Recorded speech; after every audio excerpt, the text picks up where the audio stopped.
Updates లోకి వెళితే ప్రస్తుతం హరీష్ రావు మాట్లాడుతున్నారు. ఇప్పుడు లైవ్ చూద్దాం. ఆర్ఎస్ఎస్ ఆఫీస్ నుంచి ఆర్ఎస్యు ఆఫీస్ దాకా గల్లీ గల్లీ తిరిగి 32 రాజకీయ పార్టీలను ఈ దేశంలో ఒప్పించి మెప్పించి తెలంగాణకు అనుకూలంగా లేఖలు తెచ్చి ప్రణబ్ ముఖర్జీ గారికి సబ్మిట్ చేసింది కేసీఆర్. కాంగ్రెస్ తెచ్చింది ఎక్కడన్నా? 32 రాజకీయ పార్టీలను ఒప్పించి తెలంగాణకు అనుకూలంగా లేఖలు తెప్పించింది కేసీఆర్ కాదా? ఇది చరిత్రలో లేదా? మేమేమో దేశ రాజకీయ వ్యవస్థను ఒప్పించే ప్రయత్నం కేసీఆర్ గారు చేస్తే ఇక రాజశేఖర రెడ్డి గారు ముఖ్యమంత్రిగా ఉండేవారు. తెలంగాణ ఇస్తానికి ఏమైనా సిగరెట్టా బీడా? 100 కోట్ల మంది ఒప్పుకుంటే తెలంగాణ, హైదరాబాద్ పోవాలంటే పాస్పోర్ట్ వీసా కావాలి. ఈ రకంగా రెచ్చగొట్టే చర్యలు చేసింది కాంగ్రెస్ పార్టీ. అయినా కేసీఆర్ గారు ఆయన ఓపికతో ఒక్కొక్క పార్టీని తెలంగాణ గోస తెలంగాణ బాధను చెప్పి 32 రాజకీయ పార్టీలను ఒప్పించి ప్రణబ్ ముఖర్జీ గారి కమిటీకి రిపోర్ట్ సబ్మిట్ చేశాం. అయినా కేంద్ర ప్రభుత్వం తెలంగాణ ఇవ్వలే. చివరికి కేసీఆర్ గారు కేంద్ర మంత్రి పదవికి ఎంపీ పదవికి కూడా రాజీనామా చేసి మళ్లీ ఉద్యమానికి శ్రీకారం చుట్టిండ్రు కేసీఆర్ గారు.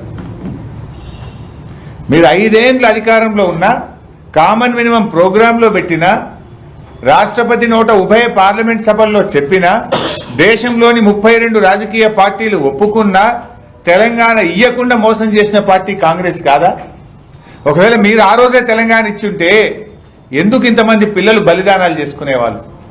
ఎందుకు ఇన్ని చావులకు కారణం కాంగ్రెస్ పార్టీ కాదా? ఈ చావులకు కారణం ఇచ్చిన మాట ప్రకారంగా 2004 నుంచి 2009 దాకా మీరు అధికారంలో ఉన్నారు. దేశ రాజకీయ వ్యవస్థ ఒప్పుకున్నది. మీరు ప్రజలకు మాట ఇచ్చారు. టీఆర్ఎస్ తో పొత్తు పెట్టుకుని తెలంగాణ ఇవ్వకుండా దీన్ని ఎగబెట్టింది కాంగ్రెస్ కాదా? చివరికి మళ్లీ కేసీఆర్ గారు అయితే నా శవయాత్ర లేకపోతే తెలంగాణ జైత్రయాత్ర అని ఆయన బయలుదేరినాడు. ఆమరణ నిరాహార దీక్ష ప్రకటించిండు కేసీఆర్. కేసీఆర్ చచ్చుడో తెలంగాణ వచ్చుడో అనేటువంటి నినాదంతో ఆమరణ నిరాహార దీక్షకు కూర్చున్నాడు కేసీఆర్. ఆ దీక్షకు కూడా కూర్చోనియకుండా కేసీఆర్ ను అరెస్ట్ చేసి తెలంగాణ ఉద్యమం లేదని ఆంధ్ర సరిహద్దుల్లో ఖమ్మం జైల్లో పెట్టింది కూడా కాంగ్రెస్ పార్టీయే కదా. ఖమ్మం తీసుకపోతే తెలంగాణ ఉద్యమం ఉండదు, తెలంగాణ రాకుండా చేయొచ్చు అని ఖమ్మం జైల్లో కేసీఆర్ ను పెట్టింది కూడా కాంగ్రెస్ పార్టీయే కదా. జైల్లో పెట్టిన నిరాహార దీక్ష కొనసాగి 11 రోజులు ప్రాణం సహితం వదలడానికి సిద్ధపడి కేసీఆర్ యొక్క పోరాట ఫలితం కదా డిసెంబర్ 9వ తేదీ ప్రకటన. డిసెంబర్ 9 ప్రకటన. ఆ రోజు నేను కేసీఆర్ గారితో ఉన్నా. ఢిల్లీ నుంచి చిదంబరం గారు మన ఆచార్య జయశంకర్ సార్కి ఫోన్ వచ్చింది. మేము ప్రకటన చేస్తాం, కేసీఆర్ గారిని దీక్ష విరమించండి అని. ఉత్తుత ప్రకటన అయితే ఒప్పుకోము, తెలంగాణ రాష్ట్ర ఏర్పాటు ప్రక్రియ ప్రారంభమైంది అని చెప్తేనే దీక్ష విరమిస్తా అన్నాడు కేసీఆర్. 2-3 సార్లు మాట్లాడిన తర్వాత మీరే రాసి పంపండి జయశంకర్ గారు అంటే జయశంకర్ గారు కేసీఆర్ గారి సూచనలతో తెలంగాణ రాష్ట్ర ఏర్పాటు ప్రక్రియ ప్రారంభమైంది అని ఇంగ్లీష్లో ఆయన రాసిచ్చిన దాన్నే రాత్రిపూట చిదంబరం గారు ఢిల్లీలో ప్రకటన చేశారు. మరి ఇప్పుడు తెలంగాణ తెచ్చింది కేసీఆరా ఇంకెవరో సానుభూతితో ఇచ్చిండ్రా? నవంబర్ 29 లేకపోతే డిసెంబర్ 9 ప్రకటన లేదు. డిసెంబర్ 9 ప్రకటన లేకపోతే జూన్ 2వ తేదీ తెలంగాణ రాష్ట్రం ఏర్పడదు. అంటే కేసీఆర్ దీక్ష ఫలితం, తెలంగాణ ప్రజల పోరాట ఫలితం తెలంగాణ రాష్ట్రం. అసలు మీరు రాజీనామా చేయలే కదా. ఇవాళ సూసైడ్ నోట్స్ కూడా ఇక్కడ నేను తెచ్చాను. కాంగ్రెస్ ఎమ్మెల్యేలు రాజీనామా చేయలేదు, తెలుగుదేశం ఎమ్మెల్యేలు రాజీనామా చేయలేదని ఎంతో మంది పిల్లలు పాపం చనిపోయినారు. ఈ రేవంత్ రెడ్డి ఆ రోజు తెలుగుదేశం ఎమ్మెల్యేగా ఉండి రాజీనామా చేయమంటే చేయకుండా పారిపోయినటువంటి వ్యక్తి తెలంగాణ ఉద్యమం కోసం.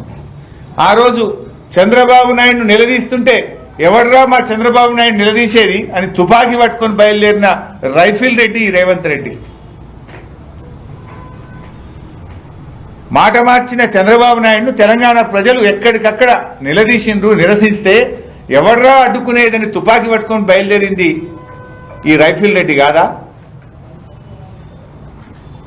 నిజంగా తెలంగాణ 2004లో ఇచ్చిన మాట ప్రకారం సోనియా గాంధీ గారు తెలంగాణ ఇచ్చుంటే ఒక్క బిడ్డ ప్రాణం కూడా పోయి ఉండేది కాదు కదా. కరెక్ట్గా 15 ఏళ్ళు ఇవాళకి, అంటే మొన్న డిసెంబర్ 9కి 15 ఏళ్ల కింద చిదంబరం గారి ప్రకటన వచ్చిందంటే అది కేసీఆర్ దీక్ష ఫలితం. ఆ ప్రకటన కేసీఆర్ గారి సూచనలతో జయశంకర్ గారు తన స్వహస్తాలతో రాసినటువంటి ప్రకటన ఆ రోజు ఢిల్లీ నుంచి వచ్చింది. నవంబర్ 29 లేకపోతే డిసెంబర్ 9 లేదు, డిసెంబర్ 9 లేకపోతే జూన్ 2వ తారీఖు లేదు. ఇది చరిత్ర సాటుతున్నటువంటి సత్యం. ఈ సత్యాన్ని ఏమార్చాలని వెకిలి మకిలి ప్రయత్నం చేస్తా ఉన్నారు.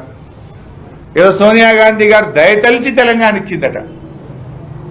దయతలిచి తెలంగాణ ఇచ్చేది ఉంటే కాంగ్రెస్ పార్టీ అసలు తెలంగాణను ఆంధ్రలో కల్పది.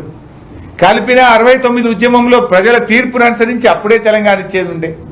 పోనీ 2004లో పొత్తు పెట్టుకున్నప్పుడన్నా తెలంగాణ ఇచ్చేది ఉండే. ఎప్పుడు ఇచ్చారు మీరు?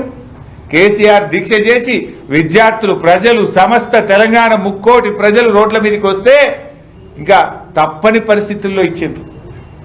దీని ఎట్లా ఉందంటే సోనియా గాంధీ గారు దయతలిచి ఇచ్చింది అని రేవంత్ రెడ్డి మాట్లాడే మాటలు వింటే నాకు ఒకటి గుర్తొస్తా ఉంది. ఇక నెహ్రూ గారు, గాంధీ గారు స్వాతంత్రం కోసం పోరాటం చేయలేదు, బ్రిటిష్ వాళ్ళు దయతలచి పోతూ పోతూ బ్రిటిష్ పార్లమెంట్ లో బిల్లు పెట్టి ఇచ్చింది అన్నట్టు ఉన్నది రేవంత్ రెడ్డి చెప్పే మాటలు. ఇక నెహ్రూ, గాంధీ పోరాటం లేకపోతే స్వాతంత్రం వచ్చిందా మన దేశానికి? బ్రిటిష్ వాడు దయతలిచి గిట్ట స్వాతంత్రం ఇచ్చిపోయిందా?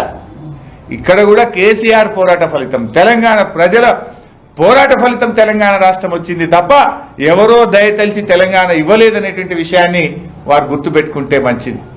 అసలు తెలంగాణ కోసం రేవంత్ రెడ్డి ఒక్కనాడన్నా నువ్వు రాజీనామా చేసినావా? జై తెలంగాణ అన్నవా? అదే అప్పుడు జేఏసీ చైర్మన్ గా ఉన్న కోదండరామ్ గారు అందరు ఎమ్మెల్యేలు రాజీనామా చేయాలంటే వెన్ను చూపి పారిపోయిన చరిత్ర రేవంత్ రెడ్డిది. ఆ రోజు ఎన్నో ఉద్యమాలు జరిగినాయి. మీరు జర్నలిస్టులు కూడా చేసిండ్రు. తెలంగాణ జేఏసీ పెట్టి జర్నలిస్టులు కూడా పోరాటం చేసిండ్రు. వంట వార్పులో రేవంత్ రెడ్డి లేడు, రహదారుల దిగ్బంధంలో లేడు, రైలు రోకోలో లేడు, మిలియన్ మార్చ్లో లేడు, సకల జనుల సమ్మెలో లేవు, సాగర్ ఆహారంలో లేవు. ఎన్నడన్నా ఒక్కనన్నా ఉద్యమంలో పాల్గొన్నావు?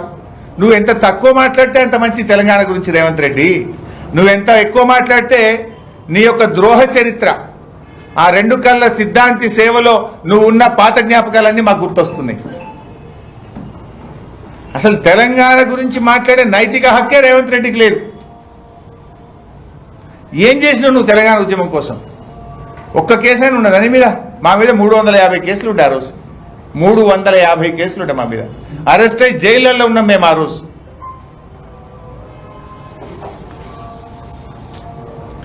ఈ పుణ్యాత్ముడే ఆ రోజు సోనియా గాంధీ బలిదేవత అని మాట్లాడిండు. సోనియా గాంధీ ఆలస్యం చేయడం వల్లనే తెలంగాణలో 100లాది మంది పిల్లలు చనిపోయిందని మాట్లాడిన రేవంత్ రెడ్డి ఇవాళ అదే నోటితో సోనియా గాంధీని దేవత అంటున్నాడు. ఉద్యమానికి అడుగడుగున వెన్నుపోటు పొడిచి ఇప్పుడు నువ్వు తెలంగాణ ఉద్యమం గురించి చెప్తే ఇంతకంటే దౌర్భాగ్యం ఇంకోటి ఏముండదు. ఏదో అధికారం ఉంది కదా అని చెప్పి మిడిసిపాటుతో నువ్వు చెప్పిందే చరిత్ర అవుతుంది అనుకుంటున్నావు. కానీ నువ్వు వక్రీకరించినంత మాత్రాన చరిత్ర మారిపోదు.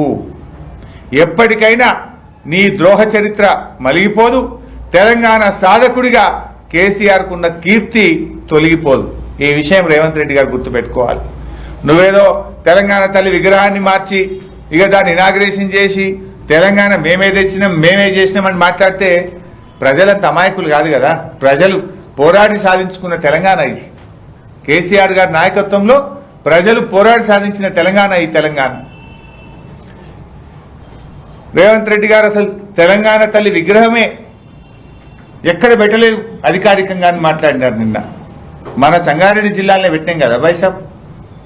ఇగో జూన్ 2, 2015 మన సంగారెడ్డి కలెక్టరేట్లో ఆ రోజు రాహుల్ బొజ్జా కలెక్టర్, ప్రస్తుతం ఇరిగేషన్ ప్రిన్సిపల్ సెక్రటరీగా ఉన్న రాహుల్ బొజ్జా గారు ఆ రోజు మన జిల్లా కలెక్టర్. మన సంగారెడ్డి కలెక్టరేట్లో తెలంగాణ తల్లి విగ్రహాన్ని అధికారికంగా పెట్టినాం ఆ రోజు జూన్ 2, 2015 సంవత్సరం. అందులో మదన్ రెడ్డి గారు ఎమ్మెల్యే గారు ఉన్నారు, అప్పటి ఎమ్మెల్యే గారు, చింత ప్రభాకర్ ఎమ్మెల్యే గారు ఉన్నారు, బాబు మోహన్ ఎమ్మెల్యే గారు ఉన్నారు ఆ రోజు ఫోటోలో. ఇది అధికారికంగా రాష్ట్ర ప్రభుత్వం తరఫున ఆ రోజు రాష్ట్ర ఆవిర్భావ దినోత్సవ సందర్భంగా ఆ రోజు తెలంగాణ తల్లి విగ్రహాన్ని సంగారెడ్డి కలెక్టరేట్ లో పెట్టాం కదా. అంటే ఇప్పుడు ఈ విగ్రహాలు తొలగిస్తావాను? లక్షల విగ్రహాలు ఉన్నాయి ఈరోజు. గ్రామ గ్రామాన తెలంగాణ తల్లి విగ్రహాలు ఉన్నాయి. దేశ విదేశాల్లో తెలంగాణ విగ్రహాలు ఉన్నాయి. అంటే ఇవన్నీ తొలగిస్తావా రేవంత్ రెడ్డి గారు? ఇగో ఆ రోజు ఇది ఇనాగ్రేషన్ ఫోటో. అమరవీరుల స్తూపం కూడా పెట్టినాం మన కలెక్టరేట్ లో. అమరుల స్తూపం పెట్టినాం, తెలంగాణ తల్లిని ఆవిష్కరించినాం. ఈవెన్ కేసీఆర్ గారు కూడా జూన్ 22, 2023 నాడు మన అమరుల స్మారక చిహ్నం ప్రారంభం చేసిన రోజు కూడా తెలంగాణ తల్లి కాంస్య విగ్రహాన్ని, దగదగలాడే తెలంగాణ తల్లి కాంస్య విగ్రహాన్ని సెక్రటరియట్ ఎదురుగా అమరుల స్మారక చిహ్నంలో కూడా పెట్టడం జరిగింది.